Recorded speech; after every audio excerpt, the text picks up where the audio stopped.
സകലത്തിന്റെയും സൃഷ്ടാവും പിതാവുമായ ദൈവത്തിന്റെയും കർത്താവായ യേശുക്രിസ്തുവിന്റെയും നാമത്തിൽ ഏവർക്കും സ്നേഹവന്ദനം. ഇന്ന് ഒക്ടോബർ 28. ഇന്ന് നമ്മൾ വായിക്കുന്ന ആദ്യത്തെ വായനാഭാഗം ദിനവൃത്താന്തം 2-ാം പുസ്തകം 25-ാം അധ്യായം. ദിനവൃത്താന്തം 2-ാം പുസ്തകം 25-ാം അധ്യായം 1-ാം വാക്യം മുതൽ. അമസ്യാവ് വാഴ്ച തുടങ്ങിയപ്പോൾ അവന് 25 വയസ്സായിരുന്നു. അവൻ 29 സംവത്സരം യെരുശലേമിൽ വാണു. അവന്റെ അമ്മയ്ക്ക് യഹോവദാൻ എന്നു പേർ. അവൾ യെരുശലേംകാരത്തിയായിരുന്നു. അവൻ യഹോവയ്ക്ക് പ്രസാദമായുള്ളത് ചെയ്തു, ഏകാഗ്ര ഹൃദയത്തോടെ അല്ലതാനും. രാജത്വം അവന് ഉറച്ച ശേഷം അവൻ തന്റെ അപ്പനായ രാജാവിനെ കൊന്ന തന്റെ ഭൃത്യന്മാർക്ക് മരണശിക്ഷ നടത്തി. എങ്കിലും അവരുടെ പുത്രന്മാരെ അവൻ കൊല്ലിച്ചില്ല. അപ്പന്മാർ പുത്രന്മാരുടെ നിമിത്തം മരിക്കരുത്, പുത്രന്മാർ അപ്പന്മാരുടെ നിമിത്തവും മരിക്കരുത്. ഓരോരുത്തൻ താന്റെ സ്വന്തം പാപം നിമിത്തമേ മരിക്കാവൂ എന്ന് യഹോവ കൽപ്പിച്ചിരിക്കുന്നതായി മോശയുടെ പുസ്തകത്തിലെ ന്യായപ്രമാണത്തിൽ എഴുതിയിരിക്കുന്നത് പോലെ തന്നെ. എന്നാൽ അമസ്യാവ് യഹൂദായെ കൂട്ടിവരുത്തി. എല്ലാ യഹൂദായും ബെന്യാമിനുമായ അവരെ സഹസ്രാധിപന്മാർക്കും ശതാധിപന്മാർക്കും കീഴെ പിതൃഭവനമായി നിർത്തി. 20 വയസ്സ് മുതൽ മേലോട്ടുള്ളവരെ എണ്ണി കുന്തവും പരിചയം എടുപ്പാൻ പ്രാപ്തിയുള്ള ശ്രേഷ്ഠ യോദ്ധാക്കൾ 300,000 എന്ന് കണ്ടു. അവൻ ഇസ്രായേലിൽ നിന്നും 100,000 പരാക്രമശാലികളെ 100 താലന്ത് വെള്ളി കൊടുത്ത് കൂലിക്ക് വാങ്ങി. എന്നാൽ ഒരു ദൈവപുരുഷൻ അവന്റെ അടുക്കൽ വന്നു, രാജാവേ, ഇസ്രായേലിന്റെ സൈന്യം നിന്നോടുകൂടെ പോരരുത്. യഹോവ ഇസ്രായേലിനോട് കൂടെ എല്ലാ എഫ്രൈമിനോടും കൂടെ തന്നെ ഇല്ല. നീ തന്നെ ചെന്ന് യുദ്ധത്തിൽ ധൈര്യം കാണിക്ക. അല്ലാത്ത പക്ഷം ദൈവം നിന്നെ ശത്രുവിന്റെ മുമ്പിൽ വീഴ്ചേക്കാം. സഹായിപ്പാനും വീഴിപ്പാനും ദൈവത്തിന് ശക്തി ഉണ്ടല്ലോ എന്ന് പറഞ്ഞു. അമസ്യാവ് ദൈവപുരുഷനോട്, എന്നാൽ ഞാൻ ഇസ്രായേൽ പടക്കൂട്ടത്തിന് കൊടുത്ത 100 താലന്തിന് എന്ത് ചെയ്യേണ്ടു എന്ന് ചോദിച്ചു. അതിന് ദൈവപുരുഷൻ, അതിനേക്കാൾ അധികം നിനക്ക് തരുവാൻ യഹോവയ്ക്ക് കഴിയും എന്ന് ഉത്തരം പറഞ്ഞു. അങ്ങനെ അമസ്യാവ് അവരെ എഫ്രൈമിൽ നിന്ന് അവന്റെ അടുക്കൽ വന്ന പടക്കൂട്ടത്തെ തന്നെ അവരുടെ നാട്ടിലേക്ക് മടങ്ങിപ്പോകേണ്ടതിന് വേർതിരിച്ചു. അവരുടെ കോപം യഹൂദായ്ക്ക് നേരെ ഏറ്റവും ജ്വലിച്ചു. അവർ അതികോപത്തോടെ തങ്ങളുടെ നാട്ടിലേക്ക് മടങ്ങിപ്പോയി. അനന്തരം അമസ്യാവ് ധൈര്യപ്പെട്ട് തന്റെ പടജനത്തെ കൂട്ടിക്കൊണ്ട് ഉപ്പ് താഴ്വരയിൽ ചെന്ന് സെയീരിൽ 10,000 പേരെ നിഗ്രഹിച്ചു. വേറെ 10,000 പേരെ യഹൂദ്യർ ജീവനോടെ പിടിച്ച് പാറമുകളിൽ കൊണ്ടുപോയി പാറമുകളിൽ നിന്ന് തള്ളിയിട്ടു. അവരെല്ലാവരും തകർന്നുപോയി. എന്നാൽ തന്നോടുകൂടെ യുദ്ധത്തിന് പോരാതെയിരിക്കാൻ അമസ്യാവ് മടക്കി അയച്ചിരുന്ന പടക്കൂട്ടത്തിലെ ആളുകൾ ശമര്യ മുതൽ ബേത് ഹോരോൻ വരെയുള്ള യഹൂദ നഗരങ്ങളെ ആക്രമിച്ച് 3,000 ആളുകളെ കൊന്ന് അവരെ കൊള്ളയിട്ടു. എന്നാൽ അമസ്യാവ് ഏദോമിനെ സംഹരിച്ച് മടങ്ങി വന്ന ശേഷം അവൻ സെയീര്യരുടെ ദേവന്മാരെ കൊണ്ടുവന്ന് അവയെ തനിക്ക് ദേവന്മാരായി നിർത്തി അവയുടെ മുമ്പാകെ നമസ്കരിക്കുകയും അവയ്ക്ക് ധൂപം കാട്ടുകയും ചെയ്തു. അതുകൊണ്ട് യഹോവയുടെ കോപം അമസ്യാവിന്റെ നേരെ ജ്വലിച്ച് അവൻ ഒരു പ്രവാചകനെ അവന്റെ അടുക്കൽ അയച്ചു. നിന്റെ കയ്യിൽ നിന്ന് തങ്ങളുടെ സ്വന്തം ജനത്തെ രക്ഷിപ്പാൻ കഴിയാത്ത ജാതികളുടെ ദേവന്മാരെ നീ അന്വേഷിച്ചത് എന്ത് എന്ന് അവനോട് പറയിച്ചു. അവൻ സംസാരിച്ചു കൊണ്ടിരിക്കുമ്പോൾ രാജാവ് അവനോട്, ഞങ്ങൾ നിന്നെ രാജാവിന് മന്ത്രിയാക്കി വെച്ചിട്ടുണ്ടോ? മതി, നീ വെറുതെ വിട്ടുകൊണ്ട് ചാകുന്നത് എന്തിന് എന്ന് പറഞ്ഞു. അങ്ങനെ പ്രവാചകൻ മതിയാക്കി. നീ എന്റെ ആലോചന കേൾക്കാതെ ഇത് ചെയ്തത് കൊണ്ട് ദൈവം നിന്നെ നശിപ്പിപ്പാൻ നിശ്ചയിച്ചിരിക്കുന്നുവെന്ന് ഞാൻ അറിയുന്നു എന്ന് പറഞ്ഞു. അനന്തരം യഹൂദ രാജാവായ അമസ്യാവ് ആലോചന കഴിച്ചിട്ട് ഇസ്രായേൽ രാജാവായി യേഹൂന്റെ മകനായ യഹോവാഹാസിന്റെ മകൻ യോവാശിന്റെ അടുക്കൽ ആളയച്ചു. വരിക, നാം തമ്മിൽ ഒന്ന് നോക്കുക എന്ന് പറയിച്ചു. അതിന് ഇസ്രായേൽ രാജാവായ യോവാസ് യഹൂദ രാജാവായ അമസ്യാവിന്റെ അടുക്കൽ പറഞ്ഞയച്ചത് എന്തെന്നാൽ, ലെബാനോനിലെ മുൾപ്പടർപ്പ് ലെബാനോനിലെ ദേവദാരുവിന്റെ അടുക്കൽ ആളയച്ച് നിന്റെ മകളെ എന്റെ മകന് ഭാര്യയായി തരിക എന്ന് പറയിച്ചു. എന്നാൽ ലെബാനോനിലെ ഒരു കാട്ടുമൃഗം കടന്നു ചെന്ന് മുൾപ്പടർപ്പിനെ ചവിട്ടിക്കളഞ്ഞു. ഏദോമിനെ തോൽപ്പിച്ചു എന്ന് നീ വിചാരിക്കുന്നു. വമ്പ് പറവാൻ തക്കവണ്ണം നിന്റെ മനസ്സ് നിഗളിച്ചിരിക്കുന്നു. വീട്ടിൽ അടങ്ങി പാർത്തുകൊള്ളുക. നീയും യഹൂദായും വീഴുവാൻ തക്കവണ്ണം അനർത്ഥത്തിൽ ഇടപെടുന്നത് എന്തിന്? എന്നാൽ അമസ്യാവ് കേട്ടില്ല. അവർ ഏദോമി ദേവന്മാരെ ആശ്രയിക്കൊണ്ട് അവരെ ശത്രുവിന്റെ കയ്യിൽ ഏൽപ്പിക്കേണ്ടതിന് അത് ദൈവഹിതത്താൽ സംഭവിച്ചു. അങ്ങനെ ഇസ്രായേൽ രാജാവായ യോവാസ് പുറപ്പെട്ടു ചെന്ന് അവനും യഹൂദ രാജാവായ അമസ്യാവും യഹൂദയ്ക്കുള്ള ബേത് ഷേബയിൽ വെച്ച് തമ്മിൽ നേരിട്ടു. യഹൂദ ഇസ്രായേലിനോട് തോറ്റ് ഓരോരുത്തൻ താന്താന്റെ കൂടാരത്തിലേക്ക് ഓടിപ്പോയി. ഇസ്രായേൽ രാജാവായ യോവാസ് യഹോവാഹാസിന്റെ മകനായ യോവാശിന്റെ മകനായി യഹൂദ രാജാവായ അമസ്യാവെ ബേത് ഷേമെശിൽ വെച്ച് പിടിച്ച് യെരുശലേമിൽ കൊണ്ടുവന്നു. യെരുശലേമിന്റെ മതിൽ എഫ്രൈമിന്റെ പടിവാതിൽ മുതൽ കോൺ പടിവാതിൽ വരെ 400 മുഴം ഇടിച്ചു കളഞ്ഞു. അവൻ ദൈവാലയത്തിൽ ഓബേദ് ഏദോമിന്റെ പക്കൽ കണ്ട എല്ലാ പൊന്നും വെള്ളിയും സകല പാത്രങ്ങളും രാജധാനിയിലെ ഭണ്ഡാരവും എടുത്ത് ജാമ്യക്കാരെയും പിടിച്ച് ശമരിയയിലേക്ക് മടങ്ങിപ്പോയി. ഇസ്രായേൽ രാജാവായ യഹോവാഹാസിന്റെ മകൻ യോവാശ് മരിച്ച ശേഷം യഹൂദ രാജാവായ യോവാശിന്റെ മകൻ അമസ്യാവ് 15 സംവത്സരം ജീവിച്ചിരുന്നു. എന്നാൽ അമസ്യാവിന്റെ മറ്റുള്ള വൃത്താന്തങ്ങൾ ആദ്യ അവസാനം യഹൂദായിലെയും ഇസ്രായേലിലെയും രാജാക്കന്മാരുടെ പുസ്തകത്തിൽ എഴുതിയിരിക്കുന്നുവല്ലോ. അമസ്യാവ് യഹോവയെ വിട്ടുമാറിയ കാലം മുതൽ അവർ യെരുശലേമിൽ അവന്റെ നേരെ കൂട്ടുകെട്ടുണ്ടാക്കി. അത് നിമിത്തം അവൻ ലാഖീശിലേക്ക് ഓടിപ്പോയി. എന്നാൽ അവർ ലാഖീശിലേക്ക് അവന്റെ പിന്നാലെ ആളയച്ച് അവിടെ വെച്ച് അവനെ കൊന്നുകളഞ്ഞു. അവനെ കുതിരപ്പുറത്ത് കൊണ്ടുവന്ന് യഹൂദയുടെ മൂലനഗരത്തിൽ അവന്റെ പിതാക്കന്മാരുടെ അടുക്കൽ അടക്കം ചെയ്തു. ഇന്ന് നമ്മൾ വായിക്കുന്ന രണ്ടാമത്തെ വായനാഭാഗം ദാനിയേലിന്റെ പുസ്തകം 6-ാം അധ്യായം. ദാനിയേലിന്റെ പുസ്തകം 6-ാം അധ്യായം 1-ാം വാക്യം മുതൽ. രാജ്യമൊക്കെയും ഭരിക്കേണ്ടതിന് രാജ്യത്തിന്മേൽ 120 പ്രധാന ദേശാധിപതികളെയും അവരുടെ മേൽ 3 അധ്യക്ഷന്മാരെയും നിയമിപ്പാൻ ദര്യാവേശിന് ഇഷ്ടം തോന്നി. ഈ മൂവരിൽ ദാനിയേൽ ഒരുവനായിരുന്നു.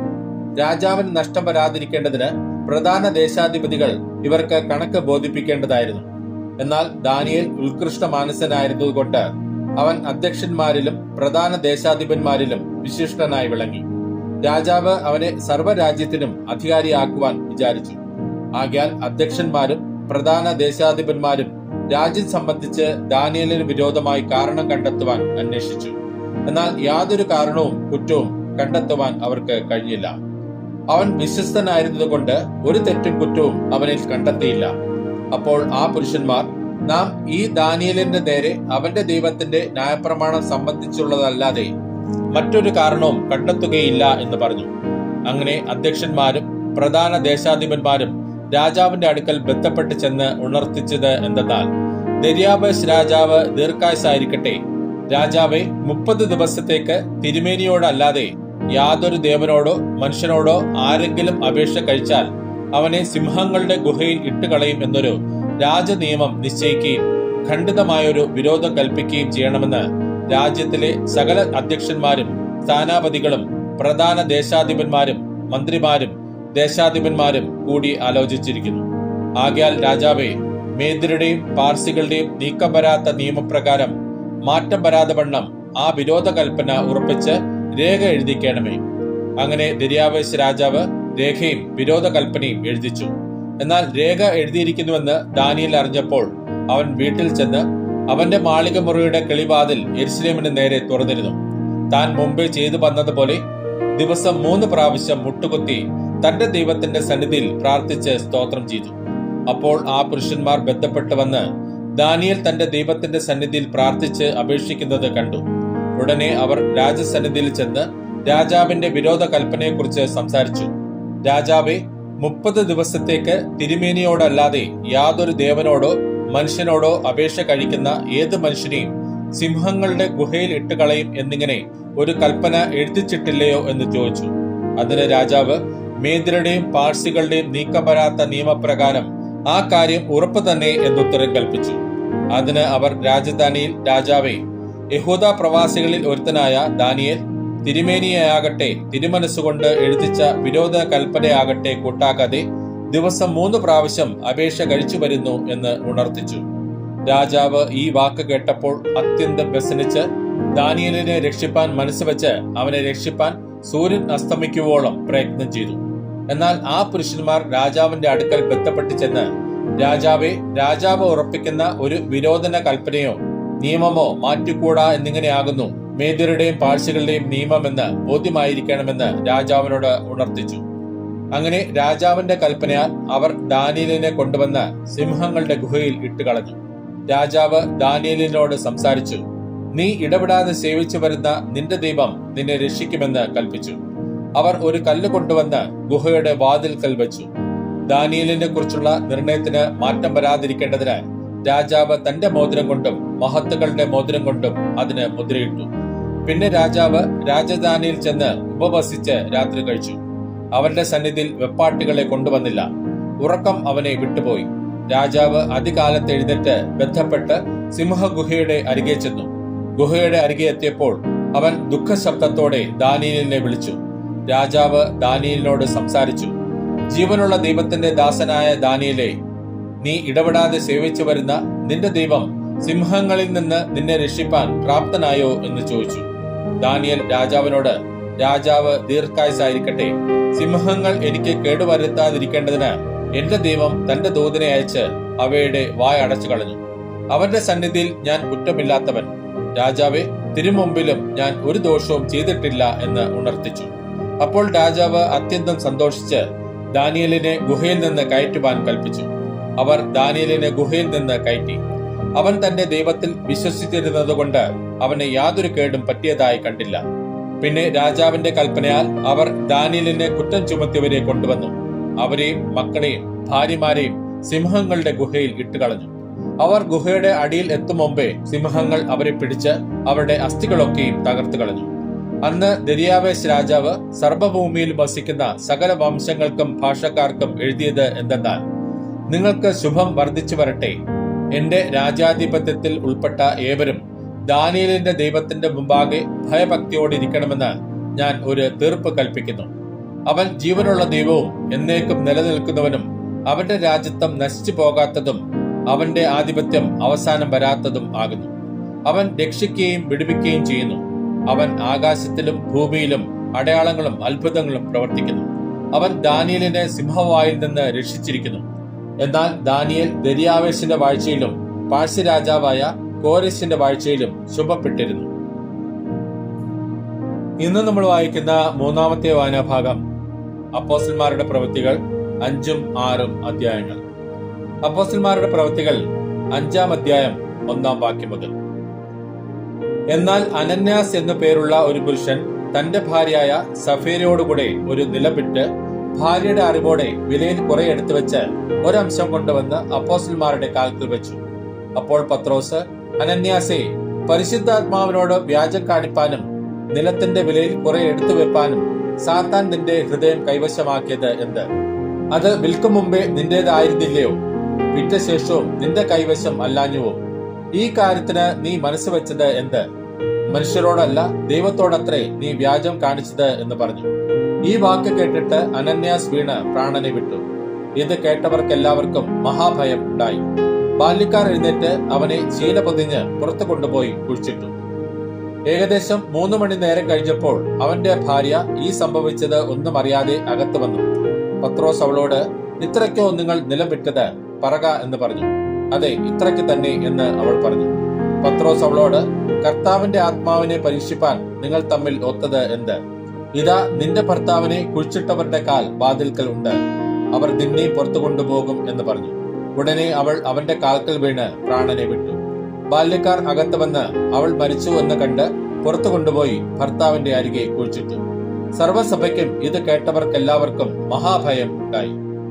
അപ്പോസ്തലന്മാരുടെ കൈയാൽ ജനത്തിന്റെ ഇടയിൽ പല അടയാളങ്ങളും അത്ഭുതങ്ങളും നടന്നു. അവർ എല്ലാവരും ഏക മനസ്സോടെ ശലോമോന്റെ മണ്ഡപത്തിൽ കൂടി വരിക പതിവായിരുന്നു. മറ്റുള്ളവരിൽ ആരും അവരോട് ചേരുവാൻ തുനിഞ്ഞില്ല. ജനമോ അവരെ പുകഴ്ത്തിപ്പോന്നു. മേൽക്കുമേൽ അനവധി പുരുഷന്മാരും സ്ത്രീകളും കർത്താവിൽ വിശ്വസിച്ച് ചേർന്ന് വന്നു. രോഗികളെ പുറത്തു കൊണ്ടുവന്ന് പത്രോസ് കടന്നു പോകുമ്പോൾ അവന്റെ നിഴലെങ്കിലും അവരുടെ വല്ലവരുടെ മേൽ വീഴേണ്ടതിന് വീഥികളിൽ വിരിപ്പിന്മേലും കിടക്കമേലും കിടത്തും. അതുകൂടാതെ യെരുശലേമിന് ചുറ്റുമുള്ള പട്ടണങ്ങളിൽ നിന്നും പുരുഷാരം വന്നുകൂടി രോഗികളെയും അശുദ്ധാത്മാക്കൾ ബാധിച്ചവരെയും കൊണ്ടുവരികയും അവരെല്ലാവരും സൗഖ്യം പ്രാപിക്കുകയും ചെയ്യും. പിന്നെ മഹാപുരോഹിതനും സദൂക്യരുടെ മതക്കാരായ അവന്റെ പക്ഷക്കാരൊക്കെയും അസൂയ നിറഞ്ഞ എഴുന്നേറ്റ് അപ്പോസ്തലന്മാരെ പിടിച്ച് പൊതുതടവിൽ ആക്കി. രാത്രിയിലോ കർത്താവിന്റെ ദൂതൻ കാരാഗ്രഹവാതിൽ തുറന്ന് അവരെ പുറത്തു കൊണ്ടുവന്നു. നിങ്ങൾ ദേവാലയത്തിൽ ചെന്ന് ഈ ജീവന്റെ വചനം എല്ലാം ജനത്തോട് പ്രസ്താവിപ്പിൻ എന്ന് പറഞ്ഞു. അവർ കേട്ട് പുലർച്ചയ്ക്ക് ദൈവാലയത്തിൽ ചെന്ന് ഉപദേശിച്ചു കൊണ്ടിരുന്നു. മഹാപുരോഹിതനും കൂടെയുള്ളവരും വന്ന് ന്യായാധിപ സംഘത്തെയും ഇസ്രായേൽ മക്കളുടെ മൂപ്പന്മാരെയും എല്ലാം വിളിച്ചുകൂട്ടി അവരെ കൊണ്ടുവരുവാൻ തടവിലേക്ക് ആളയച്ചു. ചേവകർ ചെന്നപ്പോൾ അവരെ കാരാഗ്രഹത്തിൽ കാണാതെ മടങ്ങി വന്നു. കാരാഗ്രഹം നല്ല സൂക്ഷ്മത്തോടെ പൂട്ടിയിരിക്കുന്നതും കാവൽക്കാർ വാതിൽക്കൽ നിൽക്കുന്നതും ഞങ്ങൾ കണ്ടു. തുറന്നപ്പോഴോ അകത്ത് ആരെയും കണ്ടില്ല എന്ന് അറിയിച്ചു. ഈ വാക്ക് കേട്ടിട്ട് ദൈവാലയത്തിലെ പടനായകനും മഹാപുരോഹിതന്മാരും ഇത് എന്തായിത്തീരുമെന്ന് അവരെക്കുറിച്ച് ചഞ്ചലിച്ചു. അപ്പോൾ ഒരുത്തൻ വന്ന്, നിങ്ങൾ തടവിലാക്കിയ പുരുഷന്മാർ ദൈവാലയത്തിൽ നിന്നുകൊണ്ട് ജനത്തെ ഉപദേശിക്കുന്നു എന്ന് ബോധിപ്പിച്ചു. പടനായകൻ ചേവകരുമായി ചെന്ന് ജനം കല്ലെറിയുമെന്ന് ഭയപ്പെടുകയാൽ ബലാത്കാരം ചെയ്യാതെ അവരെ കൂട്ടിക്കൊണ്ടുവന്നു. അങ്ങനെ അവരെ കൊണ്ടുവന്ന് ന്യായാധിപ സംഘത്തിന് മുമ്പാകെ നിർത്തി. മഹാപുരോഹിതൻ അവരോട്, ഈ നാമത്തിൽ ഉപദേശിക്കരുത് എന്ന് ഞങ്ങൾ നിങ്ങളോട് അമർച്ചയായി കൽപ്പിച്ചുവല്ലോ. നിങ്ങളോ യെരുശലേമിനെ നിങ്ങളുടെ ഉപദേശം കൊണ്ട് നിറച്ചിരിക്കുന്നു. ആ മനുഷ്യന്റെ രക്തം ഞങ്ങളുടെ മേൽ വരുത്തുവാൻ ഇച്ഛിക്കുന്നു എന്ന് പറഞ്ഞു. അതിന് പത്രോസും ശേഷം അപ്പോസ്തലന്മാരും, മനുഷ്യരെക്കാൾ ദൈവത്തെ അനുസരിക്കേണ്ടതാകുന്നു. നിങ്ങൾ മരത്തിൽ തൂക്കിക്കൊന്ന യേശുവിനെ നമ്മുടെ പിതാക്കന്മാരുടെ ദൈവം ഉയർപ്പിച്ചു. ഇസ്രായേലിന് മാനസാന്തരവും പാപമോചനവും നൽകുവാൻ ദൈവം അവനെ പ്രഭുവായും രക്ഷിതാവായും തന്റെ വലം കൈയാൽ ഉയർത്തിയിരിക്കുന്നു. ഈ വസ്തുതയ്ക്ക് ഞങ്ങളും ദൈവം തന്നെ അനുസരിക്കുന്നവർക്ക് നൽകിയ പരിശുദ്ധാത്മാവും സാക്ഷികളാകുന്നുവെന്ന് ഉത്തരം പറഞ്ഞു. ഇത് കേട്ടപ്പോൾ അവർ കോപപരവശരായി അവരെ ഒടുക്കിക്കളവാൻ ഭാവിച്ചു. അപ്പോൾ സർവ്വജനത്തിനും ബഹുമാനമുള്ള ധർമ്മോപദേഷ്ടാവായ ഗമാലിയേൽ എന്നൊരു പരീശൻ ന്യായാധിപ സംഘത്തിൽ എഴുന്നേറ്റ് അവരെ കുറെ നേരം പുറത്താക്കുവാൻ കൽപ്പിച്ചു. പിന്നെ അവൻ അവരോട്, ഇസ്രായേൽ പുരുഷന്മാരെ, ഈ മനുഷ്യന്റെ കാര്യത്തിൽ നിങ്ങൾ എന്തു ചെയ്യുവാൻ പോകുന്നു എന്ന് സൂക്ഷിച്ചുകൊള്ളുവിൻ. ഈ നാളുകൾക്ക് മുമ്പേ യൂദാസ് എന്നവൻ എഴുന്നേറ്റ് താൻ മഹാൻ എന്ന് നടിച്ചു. ഏകദേശം 400 പുരുഷന്മാർ അവനോട് ചേർന്നുകൂടി. എങ്കിലും അവൻ നശിക്കുകയും അവനെ അനുസരിച്ചവർ എല്ലാവരും ചിന്നി ഒന്നുമില്ലാതാകുകയും ചെയ്തു.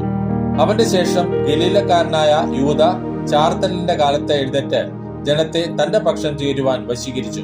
അവനും നശിച്ചു. അവനെ അനുസരിച്ചവരൊക്കെയും ചിതറിപ്പോയി. ആകയാൽ ഈ മനുഷ്യരെ വിട്ട് ഒഴിഞ്ഞുകൊള്ളുവീനെന്ന് ഞാൻ നിങ്ങളോട് പറയുന്നു. ഈ ആലോചനയോ പ്രവൃത്തിയോ മാനുഷ്യം എന്ന് വരികിൽ അത് നശിച്ചു പോകും. ദൈവികം എങ്കിലോ നിങ്ങൾക്ക് അത് നശിപ്പിപ്പാൻ കഴിയുകയില്ല. നിങ്ങൾ ദൈവത്തോട് പോരാടുന്നു എന്ന് വരരുതല്ലോ എന്ന് പറഞ്ഞു. അവർ അവനെ അനുസരിച്ചു.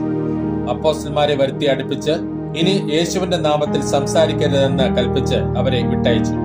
തിരുനാമത്തിന് വേണ്ടി അപമാനം സഹിപ്പാൻ യോഗ്യമായി എണ്ണപ്പെടുകയാൽ അവർ സന്തോഷിച്ചുകൊണ്ട് ന്യായാധിപ സംഘത്തിന്റെ മുമ്പിൽ നിന്ന് പുറപ്പെട്ടുപോയി. പിന്നെ അവർ ദിനംപ്രതി ദൈവാലയത്തിലും വീടുതോറും വിടാതെ ഉപദേശിക്കുകയും യേശുവിനെ ക്രിസ്തുവെന്ന് സുവിശേഷിക്കുകയും ചെയ്തുകൊണ്ടിരുന്നു. അപ്പോസ്തലന്മാരുടെ പ്രവൃത്തികൾ 6-ാം അധ്യായം 1-ാം വാക്യം മുതൽ. ആ കാലത്ത് ശിഷ്യന്മാർ പെരുകി വരുമ്പോൾ തങ്ങളുടെ വിധവന്മാരെ ദിനംപ്രതിയുള്ള ശുശ്രൂഷയിൽ ഉപേക്ഷയായി വിചാരിച്ചുവെന്ന് യവന ഭാഷക്കാർ എബ്രായ ഭാഷക്കാരുടെ നേരെ പിറുപിറുത്തു. പന്തിരുവർ ശിഷ്യന്മാരുടെ കൂട്ടത്തെ വിളിച്ചു വരുത്തി, ഞങ്ങൾ ദൈവവചനം ഉപേക്ഷിച്ച് മേശകളിൽ ശുശ്രൂഷ ചെയ്യുന്നത് യോഗ്യമല്ല. ആകയാൽ സഹോദരന്മാരെ, ആത്മാവും ജ്ഞാനവും നിറഞ്ഞ് നല്ല സാക്ഷ്യമുള്ള 7 പുരുഷന്മാരെ നിങ്ങളിൽ തന്നെ തിരഞ്ഞുകൊള്ളുവിൻ. അവരെ ഈ വേലയ്ക്കാക്കാം. ഞങ്ങളോ പ്രാർത്ഥനയിലും വചന ശുശ്രൂഷയിലും ഉറ്റിരിക്കും എന്ന് പറഞ്ഞു. ഈ വാക്ക് കൂട്ടത്തിനൊക്കെയും ബോധ്യമായി. വിശ്വാസവും പരിശുദ്ധാത്മാവും നിറഞ്ഞ പുരുഷനായ സ്തെഫാനോസ്, ഫിലിപ്പോസ്, പൊർക്കരോസ്, നിക്കാനോർ, തീമോൻ, പർമനാസ്, യഹൂദ മതാനുസാരിയായ അന്ത്യോക്യക്കാരൻ നിക്കോലാവാസ് എന്നിവരെ തിരഞ്ഞെടുത്ത് അപ്പോസ്തലന്മാരുടെ മുമ്പാകെ നിർത്തി. അവർ പ്രാർത്ഥിച്ച് അവരുടെ മേൽ കൈവച്ചു. ദൈവവചനം പരന്നു. യെരുശലേമിൽ ശിഷ്യന്മാരുടെ എണ്ണം ഏറ്റവും പെരുകി. പുരോഹിതന്മാരിലും വലിയൊരു കൂട്ടം വിശ്വാസത്തിന് അധീനരായി തീർന്നു. അനന്തരം സ്തെഫാനോസ് കൃപയും ശക്തിയും നിറഞ്ഞവനായി ജനത്തിൽ വലിയ അത്ഭുതങ്ങളും അടയാളങ്ങളും ചെയ്തു. ലിബർത്തീനർ എന്നു പേരുള്ള പള്ളിക്കാരിലും കുറേനക്കാരിലും അലക്സാന്ദ്രിക്കാരിലും കിലിക്യ, ആസ്യ എന്ന ദേശക്കാരിലും ചിലർ എഴുന്നേറ്റ് സ്തെഫാനോസിനോട് തർക്കിച്ചു. എന്നാൽ അവൻ സംസാരിച്ച ജ്ഞാനത്തോടും ആത്മാവോടും എതിർത്ത് നിൽപ്പാൻ അവർക്ക് കഴിഞ്ഞില്ല. അപ്പോൾ അവർ ചില പുരുഷന്മാരെ വശത്താക്കി, ഇവൻ മോശയ്ക്കും ദൈവത്തിനും വിരോധമായി ദൂഷണം പറയുന്നത് ഞങ്ങൾ കേട്ടു എന്ന് പറയിച്ചു. ജനത്തെയും മൂപ്പന്മാരെയും ശാസ്ത്രിമാരെയും ഇളക്കി അവന്റെ നേരെ ചെന്ന് അവനെ പിടിച്ച് ന്യായാധിപ സംഘത്തിൽ കൊണ്ടുപോയി കള്ളസാക്ഷികളെ നിർത്തി. ഈ മനുഷ്യൻ വിശുദ്ധ സ്ഥലത്തിനും ന്യായപ്രമാണത്തിനും വിരോധമായി ഇടപെടാതെ സംസാരിച്ചു വരുന്നു. ആ നസറേയനായ യേശു ഈ സ്ഥലം നശിപ്പിച്ച് മോശ നമുക്ക് ഏൽപ്പിച്ച മര്യാദകളെ മാറ്റിക്കളയുമെന്ന് അവൻ പറയുന്നത് ഞങ്ങൾ കേട്ടു എന്ന് പറയിച്ചു. ന്യായാധിപ സംഘത്തിൽ ഇരുന്നവർ എല്ലാവരും അവനെ ഉറ്റുനോക്കി അവന്റെ മുഖം ഒരു ദൈവദൂതന്റെ മുഖം പോലെ കണ്ടു. ഇന്ന് നമ്മൾ വായിച്ചു കേട്ട ഈ വേദഭാഗങ്ങളാൽ പിതാവായ ദൈവത്തിൽ നിന്നും കർത്താവായ ക്രിസ്തുയേശുവിൽ നിന്നും ഏവർക്കും കൃപയും കനിവും സമാധാനവും ഉണ്ടാകട്ടെ. ആമേൻ.